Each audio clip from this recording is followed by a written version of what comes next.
You're listening to The Jacob Valk Show. He's breaking down the latest and greatest in sports as only he can. Follow him on Twitter at RealJacobValk. Here he is, Jacob Valk.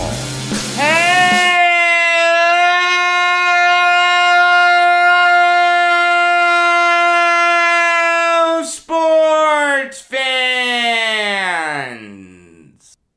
Welcome to another edition of the Jacob Valk Show. I am the Jacob Valk, and you're not. Believe it or not, on September 22nd, I'm gonna start with the NHL. I guess it's not too crazy because the preseason's actually going to get underway on Saturday. The regular season is starting up in a few weeks. I guess it's not as crazy as I first thought it was. Although, I'll tell you what is crazy. I was talking to a friend of mine the other day, and he said that the Islanders should play a preseason game at the Coliseum rather than at Webster Bank Arena, which is in Bridgeport. It's where their AHL affiliate plays. So, just to be clear, this guy, who will remain nameless because I want to protect him from his own stupidity, wants the last game at the Nassau Coliseum not to be Game 6 of the Eastern Conference Finals with a great comeback, the iconic goal by Beauvillier, a great moment with the fans showering him with praise, maybe not done in the most productive way, but I likened it to people at graduation throwing their caps up in the air. You're so happy, you don't know how to express it, so you just throw things. I mean, let me ask you something. Did anyone get hurt? Did you hear any stories about some player getting hurt or some little old lady getting struck by a water bottle? I didn't. I had no problem with the fans throwing their water bottles, their beers, whatever, after the game. Instead of going out like that, this guy wants the last game at the Coliseum to be a preseason game that no one's gonna attend and no one's gonna remember. A game that doesn't count. A game that you're not going to be able to find a box score for. A game that half the team isn't going to suit up for. The Coliseum ended perfectly. Would it have been better if the Islanders had won their 5th Stanley Cup there? Of course. But it ended with an Islanders win. It ended with forcing a Game 7 that they had every opportunity to win. You want it to end with a preseason game that no one's going to attend, that no one's going to even watch, that may not even be televised? What would you rather watch? Let me ask you this. What would you rather watch? Postseason baseball or preseason hockey? What would you rather watch? College football or preseason hockey? This guy has said some pretty dumb things in the past, I'm not going to lie to you, and I hope he hears this. I really don't care. He's more than welcome to call me and try to convince me that he's not being stupid. He can say agree to disagree. No, I don't agree to disagree. I'm not going to let you be stupid and get away with it. It's one thing to have a difference of opinion. It's one thing to say that the Yankees should bring Gary Sanchez back if I don't think the Yankees should bring Sanchez back. Okay, that's a difference of opinion. But to say that the Islanders should close out the Coliseum with a preseason game, of all the things ever said in human history, that may be one of the stupidest things ever said. I am completely serious. This guy should be thanking his lucky stars that I'm not saying his name. He should be thanking me for protecting his identity from this stupidity. What, you think I'm being too harsh? No, I'm not being too harsh. If anything, I'm being too lenient. I'm not saying his name. I'm the nicest guy in the world right now. What can I say? Stupidity upsets me. And it doesn't get much more stupid than saying that the Islanders should play a preseason game at the Nassau Coliseum. But back to what I really wanted to start with. The Blue Jackets signing Elvis Merzlikins to a 5-year extension worth $27 million. That's $5.4 million a year. And this is a little risky. Merzlikins has never been a full-time starter in the NHL. Realize, last year and the year before, he was behind Joonas Korpisalo. Now, Merzlikins is better than Korpisalo. There's no question about that. But the simple fact is, we don't know how Merzlikins is going to do if he's asked to play over 50 games in a season. You're paying him like he's the unquestioned starting goalie. Should he be the unquestioned starting goalie for the Blue Jackets? The answer is yes, but there's some risk there. Let him prove that he can handle that role first, and then give him his big boy contract. I'd rather reward a player for performance than pay a player on potential. And I'll say this, even though I like Merzlikins, he really didn't have a great season last year. He went 8-12-5 with a .916 save percentage and a .277 goals against. Compare that to his rookie year, where he finished 5th in Calder Trophy voting and 5th in Vezina Trophy voting. He went 13-9-8 with a .923 save percentage and a .235 goals against. I think Merzlikins will be good. Okay, I like him. Both Merzlikins and Korpisalo were set to be UFAs at the end of this season, so you can just sign some backup goalie in free agency next year. There are always backup goalies floating around in free agency. And you have your starter locked up long term. This can work. It's not a terrible move, but it's just a little too risky for my blood. I like this move. I don't love it.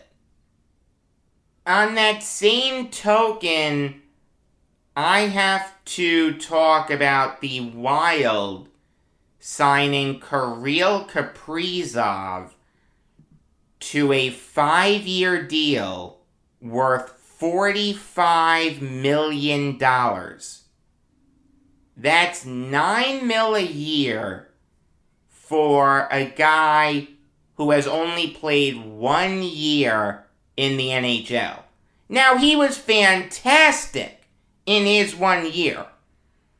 Put up 27 goals and 51 points in 55 games. He was a +10. He won the Calder Trophy. He finished 15th in Hart Trophy voting.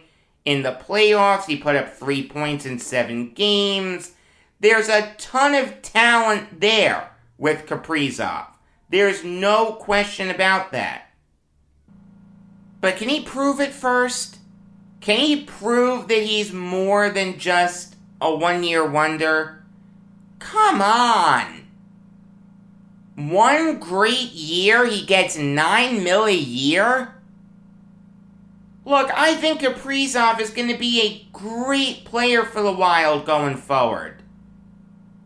The Wild are in good hands. There's no question about that. But $9 million a year? For a 1-year wonder?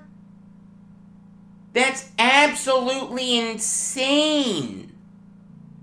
Look, I understand that 1-year wonders get overpaid in free agency. And that happens in every sport. But there are moments where you can understand why someone got overpaid. And there are moments where you can't understand why someone got overpaid. I really can't understand this overpayment. Who was running to give Kaprizov this contract? They had the whole offseason to give Kaprizov this contract. You have the leverage. If you're the Wild, you've got to use it. I understand that Kaprizov was probably always going to get a contract like this. They were going to give him a big boy contract. But I would have preferred a bridge deal. Give him a 2 or 3 year deal. Whatever takes him to unrestricted free agency, and then before he hits free agency, you can sign him to a big extension. Is that risky? Yes. Believe me, I remember John Tavares leaving the Islanders. But the Wild have shown an ability to sign big free agents. Zach Parise, Ryan Suter, Matt Zuccarello. Kaprizov probably would have re-signed with them. I like Kaprizov, and I like what the Wild have. I understand that their cap situation isn't the greatest with the Parise and Suter buyouts. But I think they have a good core. I think they have guys running the show who have good heads on their shoulders. Guys like Bill Guerin and Dean Evison. And I think Kaprizov is going to be a great player in this league for a really long time. But he's got to earn his big boy contract. Just like Merzlikins. Just like everyone else. I'm okay with this move. I can't bang my fist on the table and say I hate it. But I can't fully endorse it either. We've seen one-hit wonders flame out many times before. Do I think Kaprizov is going to flame out? The answer is no. But I can't say definitively that he won't flame out. Moving on now to the Sabres, signing Rasmus Dahlin to a 3-year deal worth $18 million. And this is how you do it. This is how you take care of your free agents. This is like the perfect contract for Dahlin. I understand that Dahlin did not have a good season last year. He put up just 23 points in 56 games. He was a minus 36. The points and plus minus are career lows for him. The thing is, though, how much can you really do for the Sabres? They're the Sabres. They're terrible. They're the worst team in the NHL. Taylor Hall was struggling for that team. He went to a good team in Boston, and he looked like the former Hart Trophy winner that we all knew he was capable of being. Rasmus Dahlin is one of the best young defensemen in the NHL. His rookie season, he put up 44 points in 82 games. He finished third in Calder Trophy voting. The year after that, he put up 40 points in 59 games. Has he been the savior for the Sabres? Absolutely not. I mean, headed into the 2018 draft, this guy was being hyped up to be like the second coming of Phil Housley.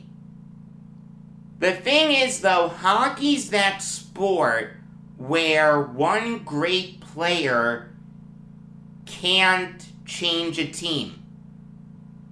In football, it can happen. In basketball, it can happen. In baseball and hockey, it can't happen. Dahlin needs help. It's a good move by the Sabres to lock him up. He is a part of their core going forward. And the Sabres don't have many guys who I can point to and say they will be here for the next Sabres playoff run. Seriously, count with me. How many guys do they have? Dahlin, Casey Middlestat, Tage Thompson, Dylan Cousins, Rasmus Asplund, Jacob Bryson, Henri Jokiharju, Arttu Ruotsalainen. That's probably it. 8 guys. Out of the 20 guys who dressed for an NHL game, you only have 8. That I can sit here today and say that those guys could contribute for the next Sabres playoff team. That's pretty bad. You want to tell me, oh, Jacob, what are you talking about? That's 40% of the roster.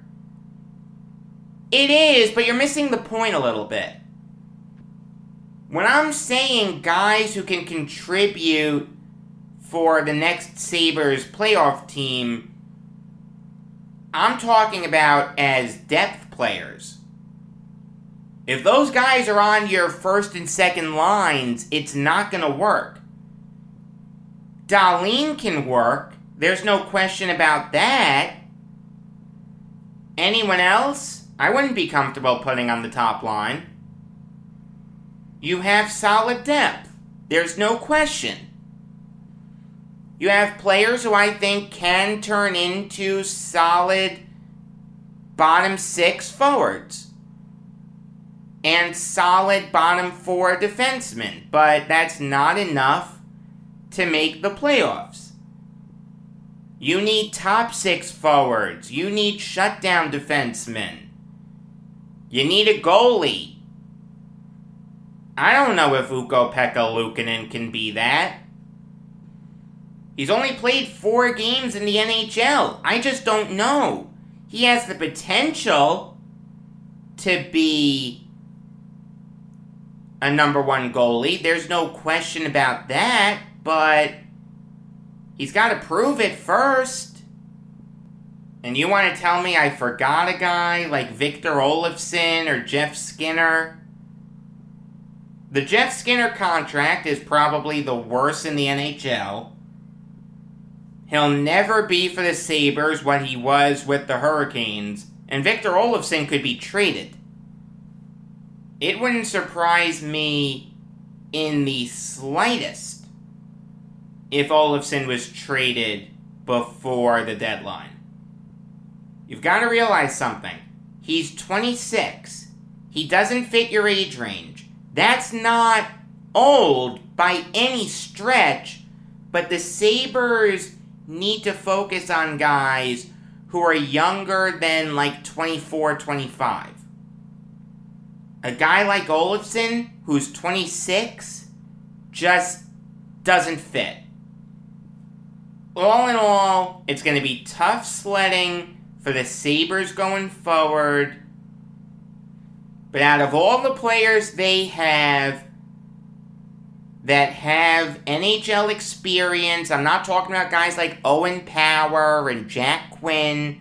I'm talking about guys who we've seen play in Sabres games. Dahlin has the highest potential. You've got to keep him around. Great move by the Sabres. This makes a ton of sense. Moving on now to the Kings, signing Cal Peterson to a 3-year extension worth $15 million. And I don't hate this move. I don't love it, but I don't hate it. The Kings need to prepare for life without Jonathan Quick. These last few years, he's really taken a step back. He's a future Hall of Famer, the best goalie in Kings history. There's no question about that. But you've got to prepare for life without him. Realize he's going to turn 36 in January. Now, Quick isn't going to go away entirely. He's still signed with the Kings through not this coming season, but the season after. But the days of him being a starting goalie in this league are over. Enter Peterson, a guy who's shown that he can produce in the NHL. He was the third-string goalie for the Kings from 2018 to 2020.